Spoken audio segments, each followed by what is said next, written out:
Hello everyone. आज हम अपना चैप्टर नंबर 7 स्टार्ट करने वाले हैं। हमारे 8 चैप्टर हैं कंप्लीट बीकॉम फर्स्ट में।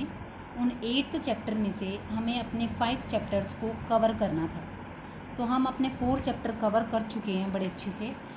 आज हम अपना 5th यानी कि जो हमें 5th वाला चैप्टर चाहिए था वो मैंने चूज़ किया है चैप्टर नंबर 7 को। तो हमारे 5 चैप्टर कंप्लीट हो जाते हैं जो कि हमें इनफ होते हैं पेपर में करने के लिए। चैप्टर नंबर 7 की जो हमारे पास हेडिंग है वो क्या है? Graphical representation of data. अब हम यहाँ पे जो डाटा इंटरप्रिटेशन वाला चैप्टर नंबर 8 था उसमें हम बार डायग्राम्स, पाई चार्ट्स इन सब का यूज़ करते थे, पर इन्होंने यहाँ पे बोला ग्राफिकली। दैट मीन्स कि आपको ग्राफ पे यूज़ करना है। जो रेडीमेड हमारे पास स्टेशनरी शॉप पे जो ग्राफ बने हुए आते हैं ना, उन पे आपको अपने वाले डाटा को रिप्रेजेंट करना है, ना कि किसी स्केल से या फिर पेंसिल से ड्रॉ करना है नोटबुक में। ठीक है, जो रेडीमेड आपके ग्राफ आते हैं उन पे अपने डाटा को रिप्रेजेंट करना है। क्लियर? जो ग्राफिकल रिप्रेजेंटेशन होती है डाटा की वो हमारे पास डायग्राम से अलग क्यों होती है? जो डायग्राम है वो हमारे पास कैसे होते हैं, कंस्ट्रक्ट कर सकते हो उनको, किसी भी प्लेन पेपर पे कंस्ट्रक्ट कर सकते हो, कंस्ट्रक्शन जो होती है उनकी। बट जो हमारे पास ग्राफ होते हैं उनको आप किस पे करते हो? ग्राफ पेपर पे करते हो।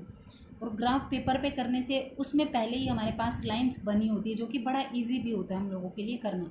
हॉरिजॉन्टल और वर्टिकल सारी लाइंस उसमें खुद बनी होती है प्रॉपर तरीके से। ग्राफ्स को कंस्ट्रक्ट करने का तरीका हमारे पास क्या होता है? जैसे हमने अपने बार डायग्राम्स को किया, वो सिर्फ हम एक्स वाई प्लेन यूज़ करते हैं। हम प्रॉपर कंप्लीट इधर वाले जो नेगेटिव एक्सिस हैं उनको यूज़ नहीं करते। ग्राफ्स में हमें 2 एक्सिस चाहिए होती हैं। ठीक है, we need 2 axis in graphs. First one is horizontal axis and second one is vertical axis. And what are these axes? I am telling you.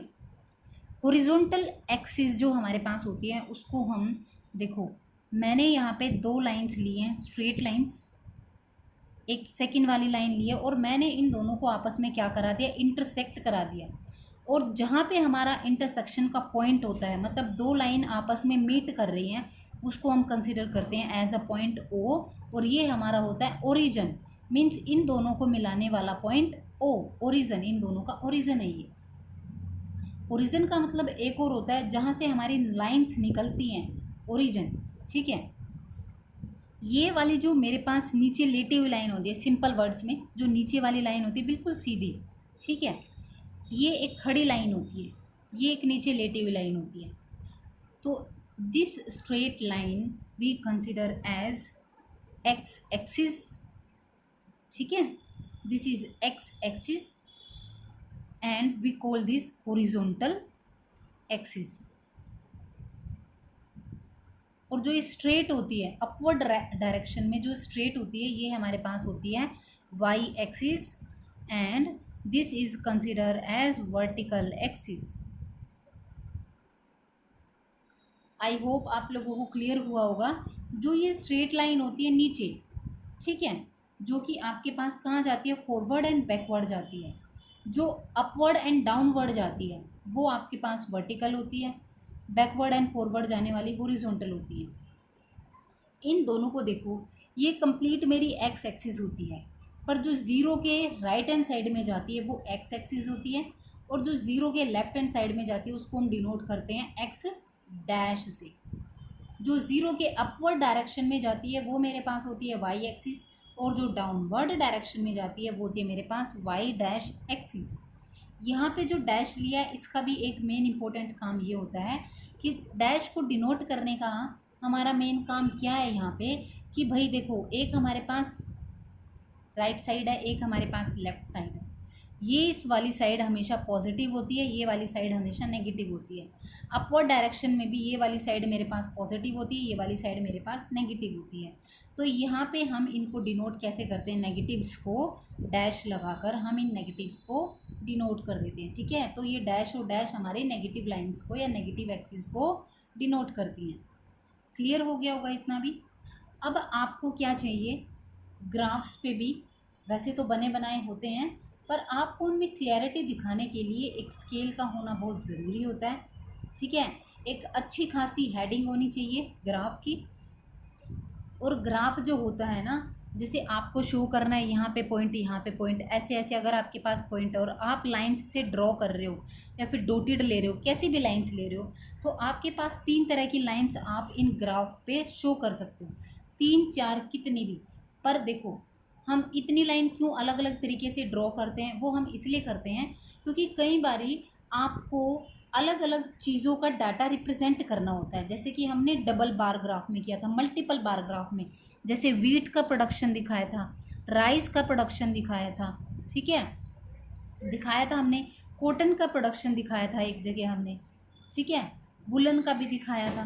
तो इन सब के लिए हमें क्या चाहिए होता है, अलग अलग, वहाँ पे हमने अलग अलग यहाँ पे सिंबल्स का यूज़ किया था, जैसे कि यहाँ पे मैंने डॉट का, यहाँ मैंने लाइंस का, ठीक है। तो ऐसे ही हमें ग्राफ के अंदर जो लाइंस लेनी पड़ेंगी, बनानी पड़ेंगी डाटा को रिप्रेजेंट करने के लिए, वो कितने तरीके की होती है, वो हमारे पास होती है 3 तरह की। First one is simple line, simple lines. Second हमारे पास होती है डॉटेड लाइंस, और जो थर्ड मेरे पास होती है वो होती है ब्रोकन लाइंस। ठीक है, सिंपल लाइन ये वाली होती है, डॉटेड लाइन मेरे पास कैसी होती है, dot dot dot dot dot dot dot dot में होती है। ब्रोकन कैसी होती है, यहाँ चले ऐसे ऐसे छोड़ छोड़ के, जो छुटी हुई लाइंस होती हैं, ठीक है, बीच में इसमें से थोड़ा थोड़ा क्या होता है, उनके अंदर गैप होता है। ठीक है, तो ये मेरे पास तरीका हो गया। ये मैंने आप लोगों को हॉरिजॉन्टल और वर्टिकल एक्सिस बता दी है। ठीक है, लाइंस कैसे बनाते हैं हम ग्राफ पे, अलग अलग, अगर एक चीज़ के बारे में पूछा हुआ है, सिर्फ एक का ही आपको डाटा रिप्रेजेंट करना है, तो आप इनमें से सिंपल लाइन, डॉटेड या ब्रोकन कोई भी उठा लो, आपकी मर्जी। लेकिन अगर 2 पूछी हैं तो कोई 2 उठा लो, 3 पूछी हैं तो आपको इस तरह से लाइंस उठानी है। और जब हम आगे एग्जांपल करेंगे ना, तो आपको बड़े अच्छे से क्लियर हो जाएगा कि हमें कैसे करना है।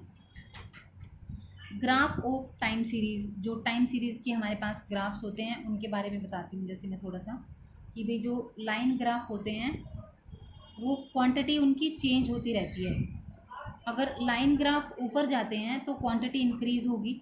जैसे कि ये मेरा लाइन ग्राफ है, ये मैंने एक लाइन ली, ये जितनी ऊपर जाएगी उतना ही मेरा क्या हो रहा है, यहाँ पे इंक्रीमेंट हो रहा है। ठीक है, अगर लाइन मेरी नीचे जा रही है यानी कि वाई डैश की तरफ आ रही है, तो इसका मतलब ये वाली क्या हो रही है, यहाँ पे इतना ही डिक्रीमेंट हो रहा है, डिक्रीज़ हो रही है ये।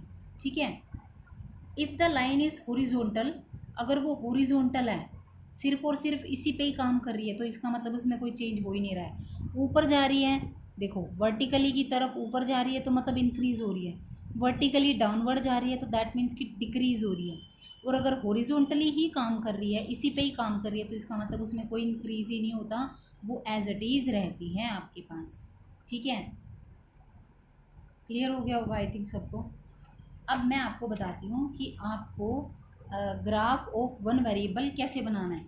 ठीक है, आज हम बात करते हैं ग्राफ्स ऑफ वन वेरिएबल। एक ही वेरिएबल का ग्राफ कैसे बन, जैसे मैंने बताया ना था कि 3 लाइनें यूज़ करनी है, तो एक एग्जांपल दिया हुआ है मेरे पास, और आपको क्या करना है, सिर्फ वही ग्राफ जो रेडीमेड आता है उस पर आपको पता होता है कि एक्स एक्सिस कौन सी है। एक्स एक्सिस हमें पता होती है कि वो हमारी हॉरिजॉन्टल होती है और वाई एक्सिस हमारी वर्टिकल होती है। ठीक है, तो मैं यहाँ पे एक एग्जांपल लेती हूँ जिसमें मेरे पास ईयर गिवन है, ठीक है, लाइन ग्राफ से बनाना है उसको, और सेल्स दी हुई हैं, यानी कि कितने सेल और वो लाख में। ठीक है, ईयर मेरे पास है 2013, 14, 15, 16, 17 एंड 18। ठीक है, ये मेरे पास 6 ईयर्स गिवन है, और इनमें मुझे क्या दी हुई है कि भाई हमारे पास इस वाले ईयर में कितनी सेल हुई है, वो 25, यहाँ पे मेरे पास 19, 35, 30, 45 और 37। ठीक है, तो अभी आपको ग्राफ बनाना है, तो यहाँ पे मैंने ग्राफ उठाया एक, ठीक है, और आपको स्केल की हेल्प से, या फिर उसमें तो बनी बनाई होती है आपके पास, सबसे हाईएस्ट कौन है 45, दैट मीन्स 50 तक जाएगा, और सबसे स्लोएस्ट कौन है 90, मतलब कि हमारा ग्राफ 10 से, यानी कि ओरिजिन ओ से स्टार्ट होगा। ये 10, ये मेरा 20, ये मेरा 30, 40 और ये मेरा हो गया 50। ईयर्स मेरे हो गए यहाँ पे ईयर्स भी आप ऐसे स्ट्रेट लाइंस में जाएंगे जैसे कि आपका ग्राफ जा रहा है, ठीक है। ये हो गया मेरा 2013 के लिए, ये 14 के लिए लाइन, ये मेरी 15 के लिए लाइन, ये मेरी 16 के लिए लाइन होगी ग्राफ पे, और ये मेरी 17 के लिए लाइन होगी, और ये होगी मेरी 2018 के लिए लाइन, ठीक है। अब बात करते हैं 2013 पे जो हमारी सेल्स हुई है वो 25 हुई है, दैट मीन्स 10, 20, 25 यहाँ पे ना, तो यहाँ पे पॉइंट लगा दो। 14 में हुई 19, तो 19 यहाँ पे 2014 में 20 से थोड़ा नीचे 19 हो गया। 2015 में 35, 35 हो गया मेरा 40 और इसके बीच में ये हो गया मेरा 35। 16 में हुआ है 30 और 17 में हुआ मेरा 45, तो इन दोनों के बीच में, और 18 में हुआ मेरा 37, मतलब 37 यहाँ पे, ठीक है। अब आपको ये सारे के सारे जितने भी डॉट नज़र आ रहे हैं ना, इन सबको आपस में ज्वाइन करना है। इसको फर्स्ट वाले को इसके सेकंड के साथ कर दो, सेकंड को थर्ड के साथ, थर्ड को फोर्थ के साथ, फोर्थ को फिफ्थ के साथ, और फिफ्थ को सिक्स्थ के साथ, ठीक है। कर दिए हमने ज्वाइन, तो ये मेरा क्या बन गया, एक सिंपल ग्राफ बन गया, किसका, वन लाइन का और वन ही वेरिएबल का। आई होप कि क्लियर हो गया होगा आप लोगों को, ठीक है। ऐसे बनाने हमने बड़े सिंपल तरीके से, हर एक ईयर की डॉट लगा दो जो जो दिया हुआ है, फिर उसके बाद उन डॉटेड लाइंस को आपस में क्या कर दो, मीट करा दो, सबको ज्वाइन कर दो एक दूसरे से। तो ये मेरा क्या बन गया, एक लाइन ग्राफ बन गया। क्लियर हुई सभी को।